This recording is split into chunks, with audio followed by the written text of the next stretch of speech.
앞으로 굉장히 발전성이 가능한 판도라의 상자라고 생각하시면 됩니다.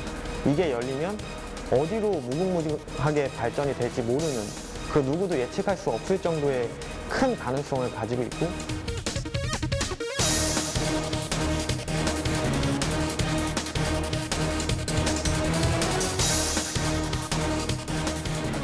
이전에는 뭔가를 만들어낼 때 요구되는 숙련도의 수준이 굉장히 높았습니다. 그런데 이제는 컴퓨터만 다룰 줄 알고 CAD만 사용할 줄 알면 내 옆에 하나 붙어있는 이 3D 프린터가 그걸 자동으로 찍어줍니다.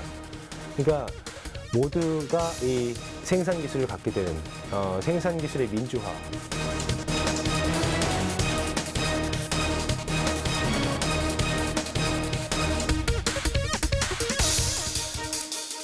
제3의 산업혁명은 누구나 생산이 가능한 시대거든요.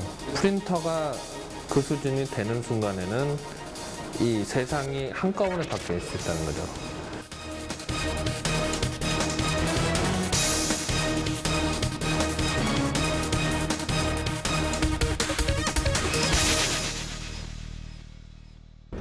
Signore e signori,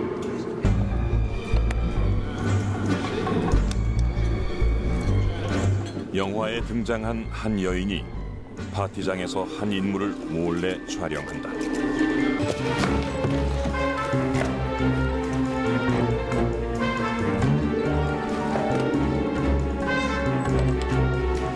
어디론가 전송된 인물의 사진이 3차원 정보로 분석되고 있다. 그리고 그 자리에서 바로 인물의 가면을 만들어낸다.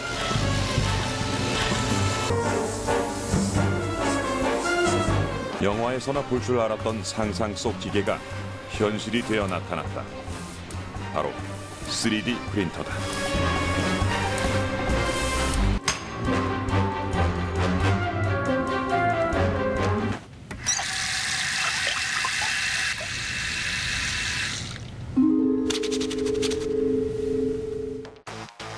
현재 전 세계가 3D 프린터에 주목하고 있다.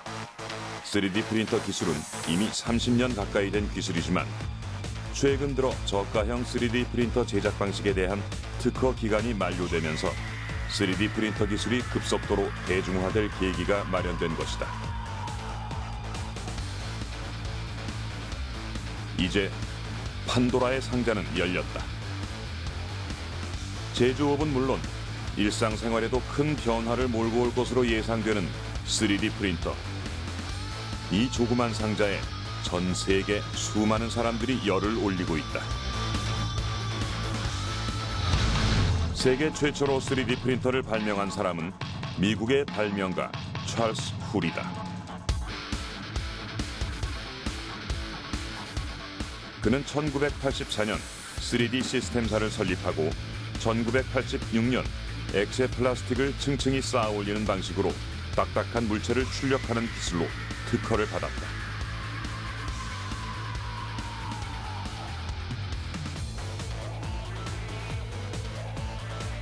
그리고 1988년 이 방식을 최초로 상용화한 회속 조형 기술 시스템을 출시했다.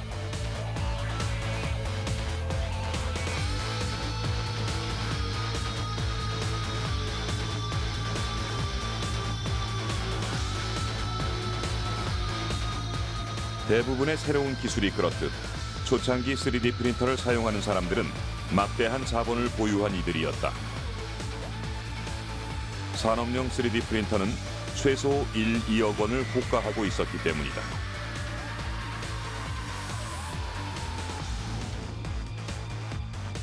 따라서 이를 최초로 받아들인 곳은 막대한 자본력을 지닌 항공우주 분야와 자동차 경주 분야의 포뮬러 1이었다.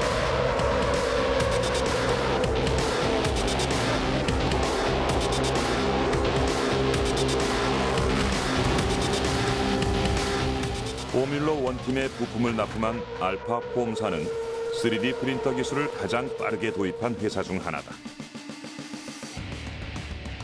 3D 프린터 기술은 계속해서 변화하는 경주용 자동차의 설계를 도울 뿐 아니라 최종 설계를 위한 모형 자동차를 만드는 데에도 적용되었다.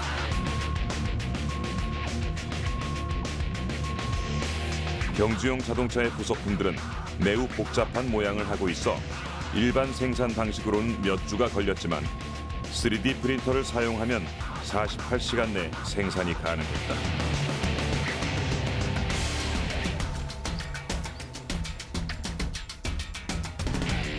(3D) 프린터는 어떤 원리에 의해 입체감 있는 물체를 만들어내는 것일까?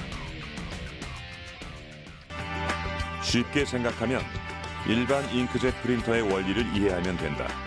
디지털화된 파일이 프린터기에 전송되면 잉크젯 프린터에서 잉크를 종이 표면에 분사하여 2D 이미지의 활자나 그림을 출력하는 원리와 마찬가지이다. 2D 프린터는 앞뒤를 나타내는 X축과 좌우를 나타내는 Y축으로만 운동하지만 3D 프린터는 여기에 높이 또는 깊이를 나타내는 Z축을 생성하여 종이가 아닌 공간의 사물을 출력하게 되는 것이다. 3D 프린터는 입체 형태를 만드는 방식에 따라 아주 얇은 막을 한 층씩 쌓아 올리는 적층형과 커다란 덩어리를 둥근 날로 깎아 물건을 출력하는 절삭형으로 나뉜다. 절삭형 방식은 적층형 방식보다 완성품이 더 정밀하다는 장점이 있다.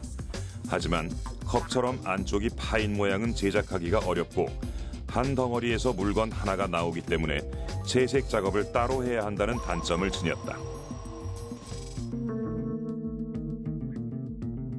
따라서 모양이 좀 더 복잡하고 알록달록한 물건은 적층형 방식으로만 출력할 수 있다. 적층형은 석고나 나일론 가루 등의 파우더나 플라스틱 액체 또는 플라스틱 실을 종이보다 얇은 레이어층으로 겹겹이 쌓아 입체 형상을 만들어내는 방식이다.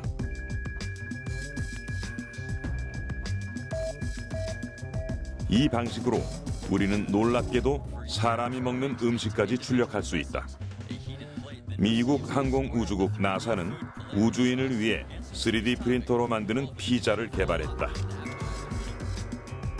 이와 함께 발 모양을 그대로 본떠 만든 신발과 비행기 부품까지 3D 프린터는 이미 우리가 상상할 수 있는 모든 분야에서 다양하게 활용되고 있다.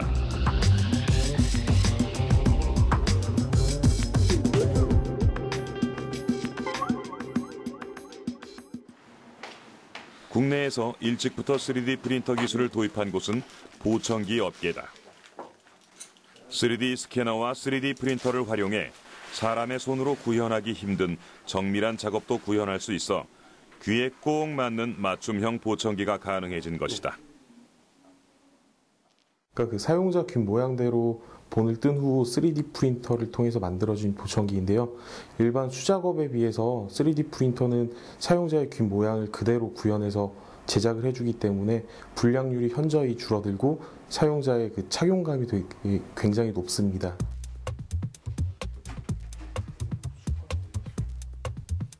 (3D로) 보청기가 만들어지는 과정을 간략히 살펴보았다. 우선 보청기 제작에 앞서 사용자의 귀 모양을 그대로 본뜨는 작업이 필요하다. 이 과정까지는 수작업과 똑같이 진행된다. 하지만 수작업으로 보청기를 제작했을 때에는 귓본을 뜨는 과정부터 애로사항이 많았다. 지점에서 고객의 귓본이 오는데 그 귓본이 1개에서 2개가 올라옵니다. 근데 그 2개를 가지고 보청기를 수공으로 이제 제작을 하게 되면 뭐 이제 커팅하거나 가공을 할 때 실수나 실패를 하게 되면 그 다시 또 귓본이 없으니까 또 귓본을 또 고객 지점에 가서 떠달라고 하거나 아니면 실패한 상태로 보청기를 제작하는 경우가 있거든요. 사용자의 귓본이 완성됐다. 이제 이 귓본을 가지고 3D 스캐너를 이용해 3D 프린터로 제작에 필요한 데이터를 만들 것이다. 이 장치가 바로 사용자의 귓본을 3D 모델로 구현해줄 3D 스캐너다. 이 3D 스캐너는 사물을 여러 각도에서 촬영해 스캔한 값을 3D 모델링 프로그램으로 전달해주기 때문에 3D 디자인의 어려움을 해소시켜준다. 전문가들은 향후 몇 년 안에 스캐닝 기능까지 갖춘 3D 프린터가 등장할 것으로 예측하고 있다.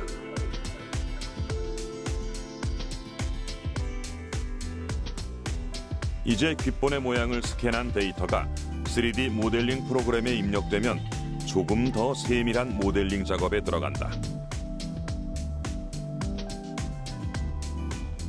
이 과정에서 컴퓨터 계산으로 수치화하는 작업을 통해 사용자의 귓속을 고려하여 개인별 외이도 모양에 맞춘 제품을 디자인할 수 있게 된다. 이로써 불편한 착용감이나 폐쇄감, 귓속 습기로 인한 염증 유발 등 일반 보청기에서 늘 지적되었던 여러 문제점들을 해결할 수 있게 되었다.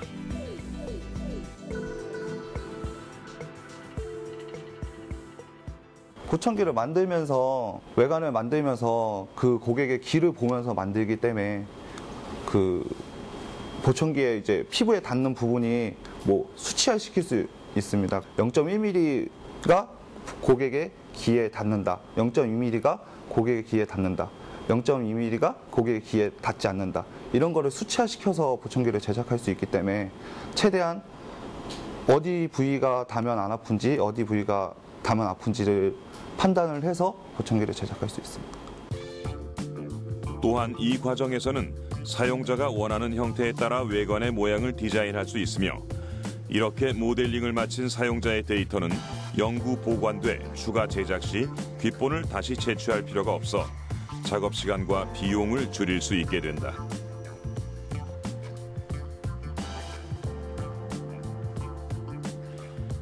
이제 모델링한 데이터를 바탕으로 3D 프린터에서 보청기 외관을 출력해 보았다.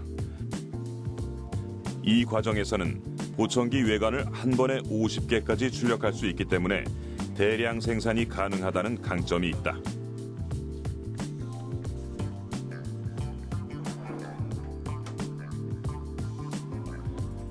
이 3D 프린터로 보청기 외관 50개를 출력해내는 시간은 고작 2시간.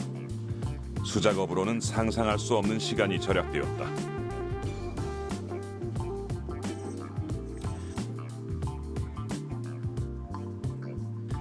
이렇게 출력된 보청기 외관에 앰프와 마이크, 리시버 등의 기계적 장치를 결합한 뒤 식약처에서 요구하는 11가지 분목 테스트를 거치고 나면 하나의 똑똑한 맞춤형 보청기가 완성된다.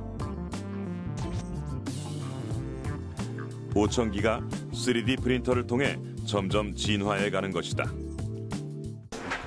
제일 문제예요? 3D 프린터는 다양한 의료 계통에도 적극적으로 도입되고 있는 추세다. 그중 대표적인 사례가 바로 3D 프린터를 이용해 부작용 없는 양악 수술이 가능해졌다는 것이다.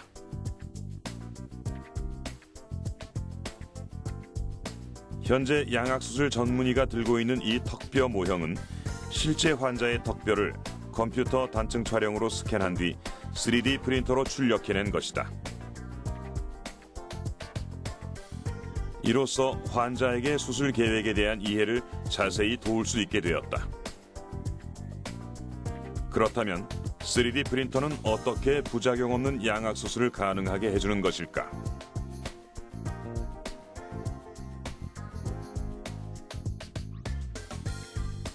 우리는 그 과정을 자세히 살펴보기로 했다.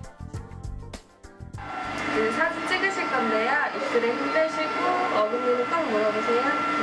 입술에 힘 빼시고요. 시선은 정면 보고 사진 촬영하실 거예요. 기계 돌아가는 동안 움직이지 말고 그대로 계세요.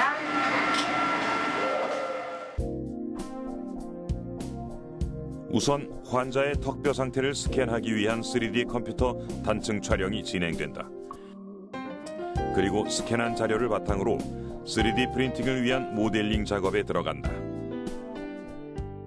공간에 사람의 얼굴을 입체적으로 그대로 딱 얹어놓는다고 생각해 보면은 우리 모든 얼굴이 좌표가 생기죠. 그 원점, 한 점에 딱 고정을 시켜서 사람 얼굴을 딱 놓고 나서 우리가 그것을 뺑뺑뺑뺑 돌려볼 수가 있죠. 그 다음에 그 상태에서 뼈를 움직이게 되면은 좌표 값이 나옵니다. 각각의 좌표 값이. 그것을 컴퓨터상에서 구현하는 거죠. 이렇게 모델링한 환자의 턱뼈 모형을 이제 3D 프린터로 출력해낸다. 이때 만들어진 모형은 환자의 실제 턱뼈와 오차 범위가 0.5mm 이내로 근사치의 정확도를 지니고 있다.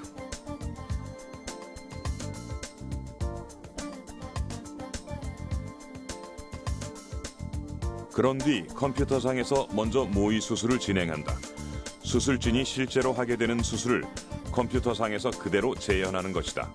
그 다음 수술 후의 모습을 컴퓨터상에서 구현한 뒤 그 모습을 다시 3D 프린터로 출력해낸다.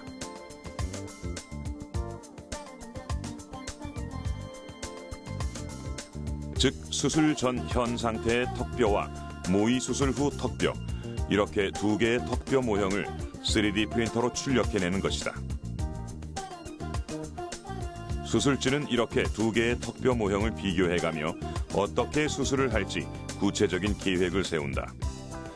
이로써 수술진은 환자의 모형을 통해 절제 범위와 부위, 두께를 확인하고 수술 시 뼈의 이동 방향과 각도 등을 실제 눈과 손으로 시뮬레이션 해볼 수 있기 때문에 수술 시 부작용 없이 정확한 수술을 할 수 있게 된다.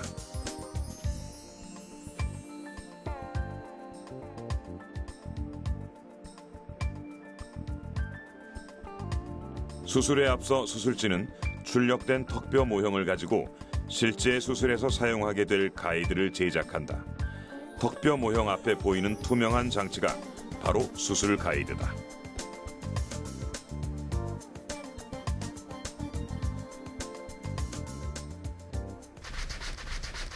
모의 수술과 가이드 제작으로 충분한 사전 준비를 마치고 드디어 실전 수술에 들어갔다.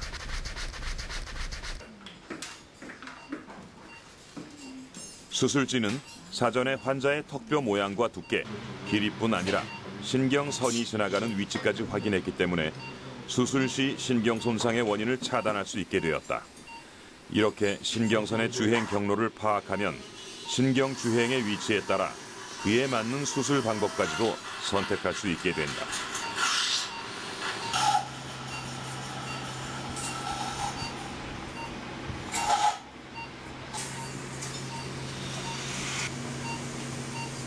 또한 시뮬레이션된 수술 후 환자의 턱뼈 모형에 맞춰 미리 준비한 수술 가이드와 뼈 고정판, 고정나사 덕분에 수술 시간을 대폭 단축할 수 있게 되었다. 수술 후 상태 모델을 뽑은 거에다가 대고 미리 구부려 놓은 거예요.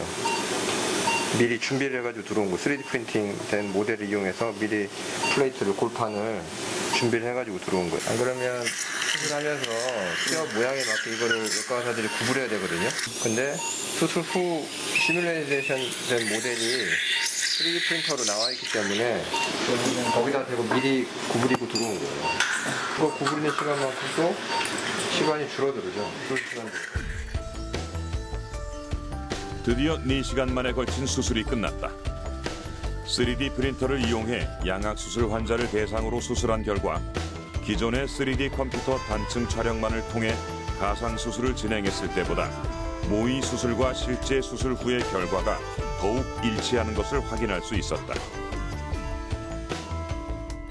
지금 이번 수술은 저희들이 RP 모델, 3D 프린터를 이용한 RP 모델을 사용해서 저희들이 계획한 대로 그대로 수술이 이루어졌다는 걸 수술 도중에도 확인할 수 있었습니다. 3D 프린터가 의학 분야에 가져올 변화는 가히 짐작할 수 없을 정도다. 수술에 필요한 모형뿐 아니라 실제 환자의 신체 일부분까지도 3D 프린터로 제작이 가능해졌으며 그 영역은 뼈나 관절을 넘어 인간 세포의 복제까지 시도되고 있는 상황이다. 저는 아마 이 3D 프린터 기술이 외과 분야의 수술에 있어서는 엄청난 결과를 가져올 거라고 생각해요. 외과 의사들 입장에서는 우리가 어려운 부분이 어디고 위험한 부분이 어디에 있고 어디는 어떻게 수술할 수 있다고 하는 내비게이션이 돼주거든요. 그러니까 매핑이 됩니다. 3D 프린터를 이용해서 어디에 모델을 갖다 놓고 어디에 어떻게 수술을 하는 것이 좋겠다라고 하는 그런 외과적 분야에서도 좋지만 또 하나는 저희들이 재건술, 어떤 캐리어로서 좋은 캐리어를 가지고 생체 조직을 만들어내는데 아주 큰 역할을 할 거라고 생각하고 있습니다.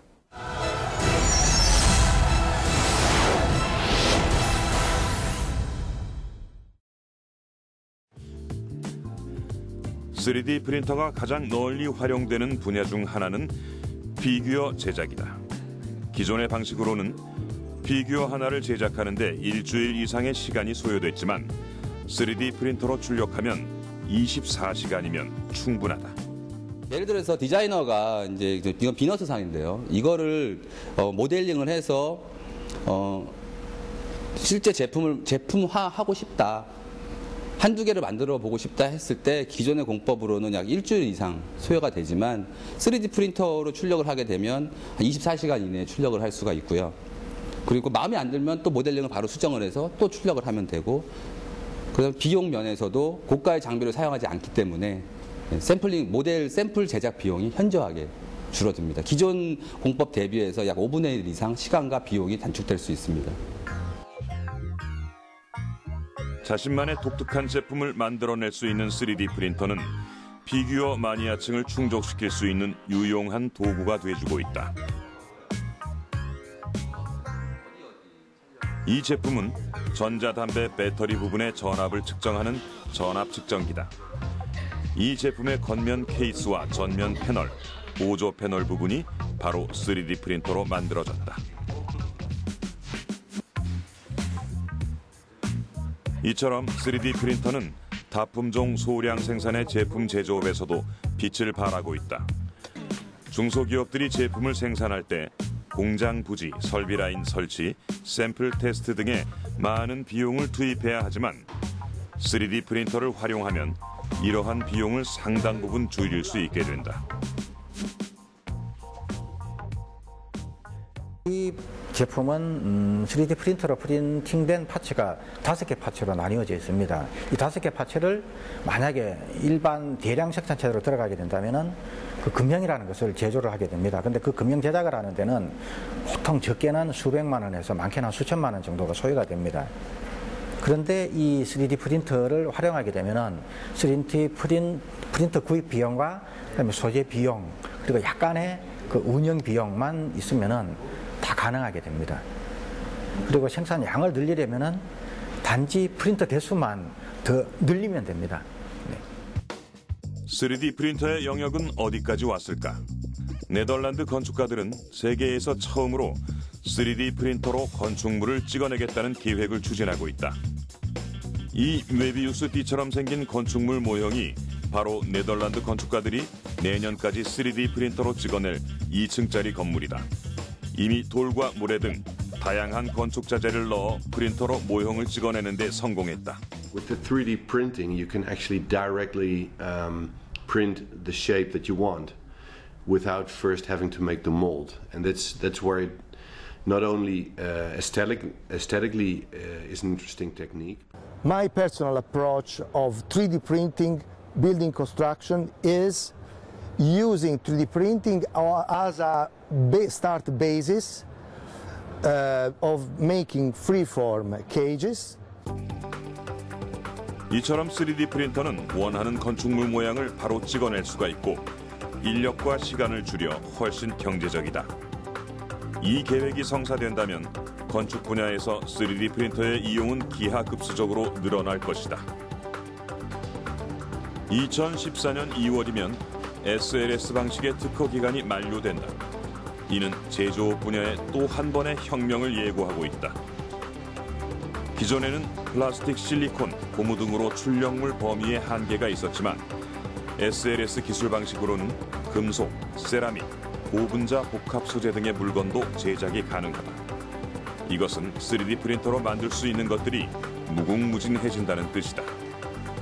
3D 프린터의 등장은 기존의 제조업계에 양날의 검과 같은 존재다. 자동차 생산을 예로 들면 기존에는 내부 부품과 외관, 타이어 등을 모두 다른 공장에서 생산하고 다시 조립하는 매우 복잡한 과정을 거치고 있지만 앞으로는 3D 프린터를 통해 설계부터 생산, 조립까지 모두 한 곳에서 제작이 가능해진다. 이것은 과연 무엇을 의미하는 것일까? 만약에 자동차를 3D 프린터로 찍어낼 수 있다라고 한번 가정을 해보자고요. 그러면 자동차를 갖다 이렇게 컴퓨터 상으로 디자인을 합니다. 그래서 내가 엔터를 딱 치면 자동차가 찍어서 이렇게 나오게 됩니다.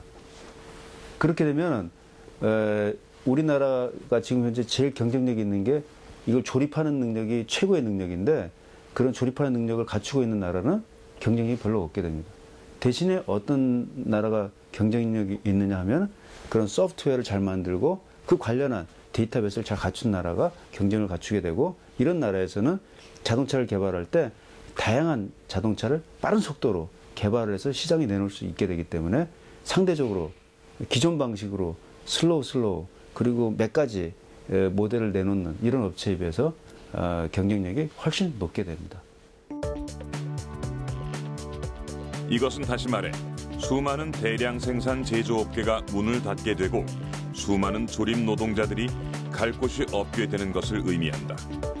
또한 저임금의 노동력을 앞세워 조립 생산을 하는 중국이나 인도 같은 국가들은 그 장점을 더 이상 내세울 수 없게 되는 것이다. 이러한 변화에 앞서 이제는 발빠른 대처 능력을 준비해야 할 때이다. 3D 프린터 정책이라기보다는 3D 프린터 및 관련 소프트웨어, 관련 하드웨어, 관련 소재 기술을 에 대한 어떤 전략을 세워야 될 때입니다. 이런 전략은 세계적으로 30년에서 한 번 또는 50년에 한 번 또는 100년에 한 번 올 만한 커다란 변화입니다. 하지만 3D 프린터로 인한 제조업계의 위기는 또 다른 곳에선 기회를 의미한다. 기존의 제조업은 생산, 시설, 시장 마케팅 등의 모든 것을 관리할 수 있는 능력을 갖춰야만 성공할 수 있다. 이러한 제약 때문에 제조업은 창업하기가 힘들었다. 하지만 3D 프린터의 등장이 새로운 형태의 제조업을 만들어가고 있다. 누구나 제품에 대한 아이디어만 갖고 있으면 3D 프린터를 통해 1인 제조업자가 될 수 있는 것이다. 제가 12월 12일부터 이제 그 창조경제 박람회에 참가하게 됐는데 바로 그 전주에 전자회로 구성을 이제 끝나게 됐습니다. 그래서 불과 채 일주일도 안 된 시간 동안 이제 그 전자회로를 이제 그 전자회로의 케이스를 만들어야 됐었는데 그 전통적인 이제 그 모국 과정을 거치려면 비용도 비용이지만 사실 시간이 일주일 만에 되지 않았습니다. 그런데 그 3D 프린터를 활용을 하게 되면 그 이틀 내지 3일 정도면 충분히 이제 그 케이스를 만들 수 있다라는 내용을 알게 됐고요. 실제 그 제가 그 3D 프린터를 통해서 이틀 만에 그 이 케이스까지 이제 완료가 됐었습니다. 그래서 그 제가 시간에 늦지 않게 그 전시회 박람회에 그 참여할 수 있었습니다. 3D 프린터가 아니었으면 아마 그 제가 아마 전시회에 시제품을 가지고 참가를 아마 못했을 거라고 생각이 듭니다. 예. 기존의 시제품 제작은 많은 비용과 복잡한 과정 때문에 소자본으로 시작하는 창업가들에게 어려움이 많았다. 하지만 예비 창업가인 김관석 씨는 자신의 아이디어 개발품인 지능형 블록 완구의 시제품 외관을 3D 프린터를 통해 빠른 시간 내에 만들 수 있었다. 또한 3D 프린터에 대해 아무런 정보가 없던 그가 이렇게 시제품을 완성하고 전시회에 참가할 수 있었던 데에는 3D 프린터 시제품 제작소인 펩랩 서울의 도움이 컸다. 세운상가에 위치한 펩랩 서울은 3D 프린터 등의 다양한 장비를 보유함으로써 예비 창업가들에게 시제품을 제작할 수 있도록 장소를 제공하고 3D 모델링과 스캐닝을 통한 설계와 후가공 작업 등을 예비 창업가들에게 체계적으로 교육해주고 있다. 기존의 창업대회나 이런 창업 관련된 사람들 만나다 보면 거의 대부분이 IT 쪽, 특히 애플리케이션 쪽으로 많은 창업을 시도를 하고 있습니다.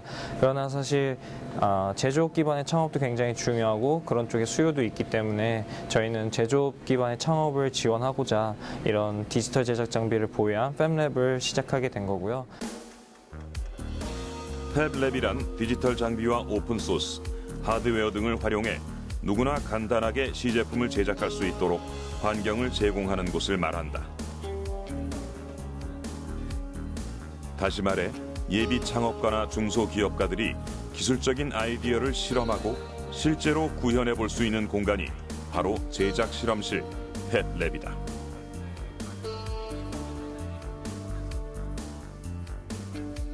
미국 MIT 대학의 닐 거센필드 교수에 의해 시작된 팹랩은 3D 프린터에 대한 정보를 확산시키고 보편화하는 데에도 크게 일조할 수 있는 중요한 공간이다. 현재 팹랩은 전 세계 36개국에서 127개소가 운영 중에 있다.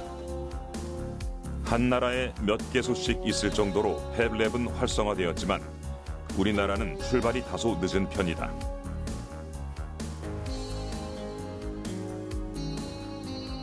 팹랩의 필요성을 절실히 느끼고 국내에 최초로 팹랩을 도입한 사람은 2008년 한국 최초의 우주인 탑승자로 선발되었던 고산 대표다.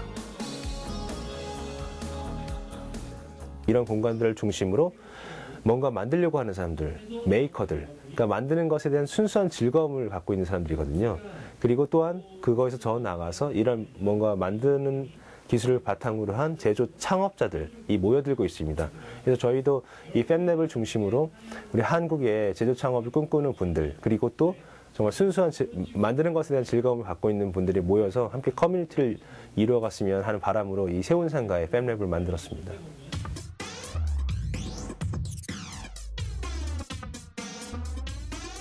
(3D) 프린터 기술을 널리 알리고 보편화시킬 수 있는 또 다른 방법 중 하나는 바로 오픈소스다. 최근에 와서 3D 프린터의 대중화가 가속화된 것은 랩랩이라는 3D 프린터 오픈소스 프로젝트가 있었기 때문이다. 이 프로젝트는 누구라도 3D 프린터를 만들어 이용할 수 있게 하는 것을 목표로 아드리안 보이어라는 영국의 기계공학 교수에 의해 시작됐는데, 랩랩에는 3D 프린터 제작에 필요한 도식과 정보가 모두 오픈소스로 공개되어 있다.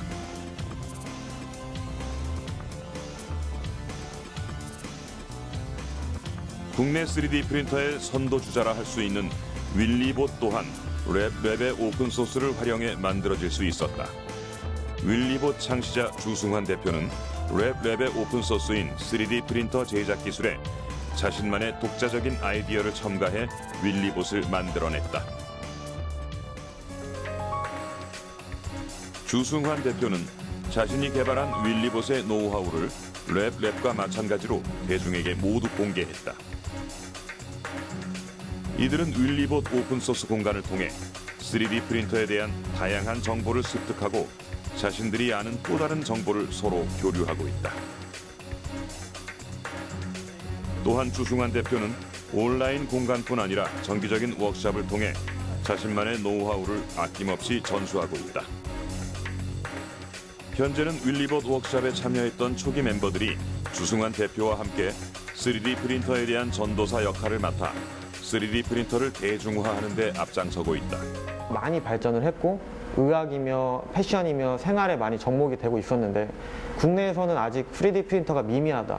가까운 나라 일본에서도 이 팹넷이라든가 그런 3D 프린터 전문 몰들이 생겨나고 피규어 산업, 웨딩 산업으로 확장이 되고 중국에서는 저가 프린터가 계속 개발이 되고 퀄리티는 높아지고 있는데 국내에서는 그런 발전이 없기 때문에 너무 미미한 발전 속에서 해외 시장에서 많이 죽어가는 한국을 좀 더 살려보자 라는 생각에서 첫 번째가 3D 프린터 널리 알리자라는 생각이었습니다.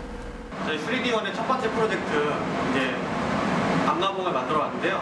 요거에 대한 아이디어들을 이제 간략하게 서로 얘기해주고 온라인 오픈소스 공간에서와 마찬가지로 워크숍에 참가한 이들은 자신만의 아이디어와 정보를 참여자들과 서로 공유한다. 정보는 나눌수록 힘을 얻는다. 오픈소스 문화는 처음엔 작은 관심이나 취미생활로 시작하는 경우가 많지만 참여자들이 늘어나고 양질의 피드백이 오고 갈수록 그 파급 효과는 점차 커져간다. 3D 프린터를 사람들이 이제 돈을 벌기 위한 수단으로만 생각을 하는데 저희는 이제 그런 것에서 벗어나서 3D 프린터를 이용해서 사람들한테 좀 더 좋은 영향을 이제 널리 전파를 해보려고 참여했습니다. 그 스터디 모임이 그런 3D 프린터를 대중화하는 데 앞장서는 그런 모임의 성격을 가지고 있어서 이런 부분에 있어서 저도 이제 여기서 많이 그런 것들 받았거든요. 그래서 어떤 것들이냐면 그 3D 프린터를 대중화해서 그런 것들에 좀 이바지하자. 이런 것들에 대한 꿈도 좀 생긴 것 같아요. 예. 이곳은 윌리봇 워크샵 초기 참여자들이 의기투합해 설립한 3D 프린터 제조사다. 윌리봇의 창시자 주승환 대표가 기술 고문으로 이곳 제조사의 설립에 참여했다. 그리고 이곳의 관계자들은 그들이 오픈소스를 통해 얻은 정보를 주승환 대표와 마찬가지로 다시 대중에게 되돌려주고 있다. 기계를 만드는 기술, 모델링, 출력 방법까지 그들이 습득하고 연구한 3D 프린터의 모든 노하우를 오픈소스로 공개하는 것이다. 또한 이들은 오픈소스를 활용해 자신들의 기술을 외부로부터 검증받고 피드백을 통해 점차 기술을 발전시켜가고 있다.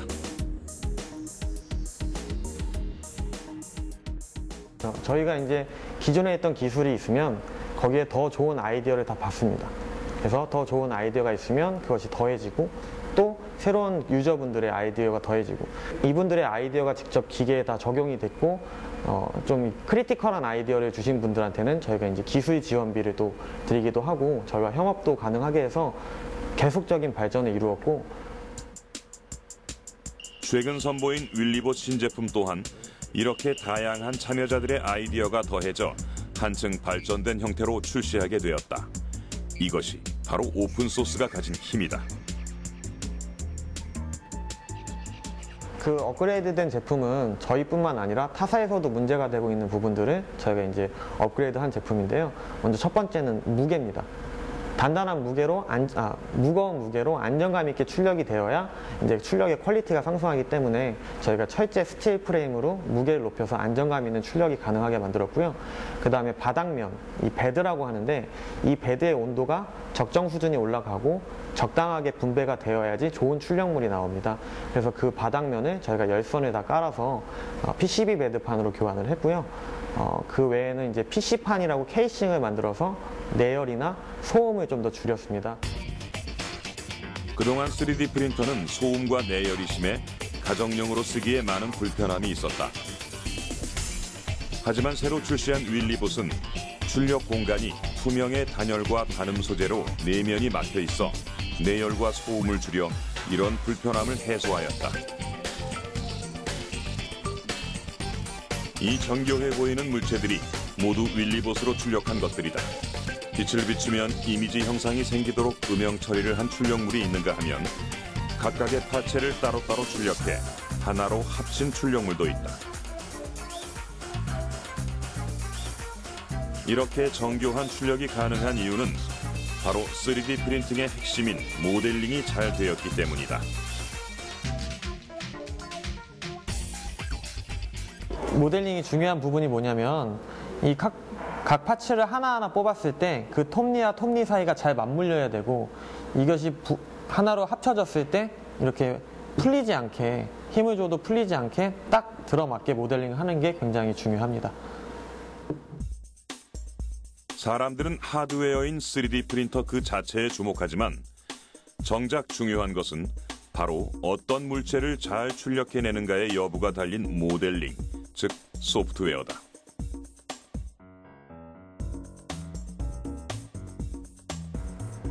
그렇다면 3D 프린팅의 핵심이라 할 수 있는 모델링이란 과연 무엇일까? 이 제품은 저희가 빠르게 출력하기 곰 발바닥 모양의 물체를 3D 프린터로 출력하는 과정을 통해 모델링을 간략히 살펴보았다. 이것이 바로 CAD라는 소프트웨어를 이용해 만든 3D 모델링 화면이다. CAD는 일종의 수학 공식처럼 기하학 공식을 활용하여 물체가 디자인될 수 있도록 도와준다. 모델링 과정이 끝나면 이것을 STL 확장자로 저장한 뒤 슬라이스 작업을 해준다. 슬라이스 프로그램에서는 3차원 모델링의 외벽 두께나 높이, 속도 등을 조절할 수가 있다. 따라서 용도에 맞는 세팅 값을 슬라이스 프로그램에서 정해주면 된다. 이제 소프트웨어를 통해 저장된 세팅 값을 3D 프린트에 전송해주면 저장된 값에 따라 디자인된 물체가 기계를 통해 출력되는 것이다. 어떤 물체를 출력해 내느냐는 바로 소프트웨어인 모델링에 달려있다. 하지만 소프트웨어가 어렵다고 해서 겁먹을 필요는 없다. 무료 소프트웨어 프로그램과 무료 교육 동영상이 차고 넘치기 때문이다. 이마저도 어렵다면 위탁업체를 이용하면 된다. 이처럼 사람을 살리고 이롭게 하는데 엄청난 역할을 할 것으로 기대되는 3D 프린터는 안타깝게도 사람에게 해를 입히는 도구로도 사용될 우려가 있다. 얼마 전 미국에서 3D 프린터를 이용해 실제 총과 똑같은 복제품이 만들어졌고 시험 사격까지 완료된 것이다. 그리고 총기 부품의 도면이 인터넷 사이트에 공개되면서 무려 10만 건 이상이 다운로드되었다. 이처럼 기술의 양면성은 언제나 또 다른 대가를 요구한다. 디자인 불법 복제로 인한 지적재산권 침해 또한 3D 프린터가 해결해 나가야 할 과제다. 나만의 아이디어로 힘겹게 만든 제품이 지구 반대편에서 복제된 채 버젓이 돌아다닌다고 상상해보라. 3D 프린터를 대상으로 이루어지는 지적재산권에 대한 법적 논의는 3D 프린터의 최대 잠재력을 발휘할 수 있을지 없을지를 결정할 정도다. 이러한 문제들이 원만하게 해결되지 못한다면 3D 프린터의 창의성은 크게 위축될 것이다. 이처럼 3D 프린터가 앞으로 풀어나가야 할 과제는 무수히 많다. 전 세계 수많은 관련자들이 이러한 문제를 해결하고자 고심하고 있다. 기술의 양면성에도 불구하고 3D 프린터는 세상을 또 한 번 변화시킬 제3의 산업혁명을 불러올 것이기 때문이다. 우리나라는 창업을 강조하는 국가임에도 불구하고 현재 3D 프린팅 또 그 관련 기술 부분과 관련한 연결이 아직까지 논의되고 있지 않습니다. 그래서 3D 프린팅 기술 관련 부분과 관련 정책과 창업 정책이 융합되는 이런 접근이 필요합니다. 3D 프린터가 견인하고 있는 엄청난 새로운 산업군들이 그 뒤에 굉장히 많이 따라오고 있거든요. 이런 것들을 놓치지 말아야 됩니다. 그래서 그 맨 앞에 서 있는 척구병 같은 게 어떻게 보면 3D 프린터니까 이건 반드시 잡아가되 이걸 통해서 그 다음에 창출되는 새로운 산업군들 이런 것들에 대해서 더 깊이 고민하고 오히려 다른 나라보다 더 먼저 지원을 해주고 우리 민간에서도 더 앞서 나가는 그런 창업 이런 것들이 이루어졌으면 좋겠습니다.